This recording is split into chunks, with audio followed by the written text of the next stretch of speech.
Welcome to JK auto consult કરી આજે આપના માટે લઈને આવી ગઈ છે Maruti Suzuki Swift Dzire ZX top વેરિયન્ટમાં ગાડી રહેવાની છે। ફ્યુઅલની વાત કરીએ તો પ્યોર પેટ્રોલમાં ગાડી જોવા મળી જશે।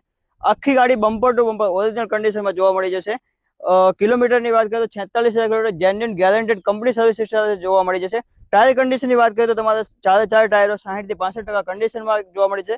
Spare wheel non use company fitted spare wheel મળી જશે। કીલેસ એન્ટ્રી આવી જશે। ફ્રન્ટ એન્ડ રિયર બંને એસી આવી જશે। પુશ સ્ટાર્ટ આવી જશે। સ્ટેરિંગ માઉન્ટેન કંટ્રોલ આવી જશે। ઇન્ટેરિયરની વાત કરીએ તો લેધરના સીટ કવર જોવા મળી જશે। અને ઓનરની વાત કરીએ તો સેકન્ડ ઓનર છે। 2019 નું મોડલ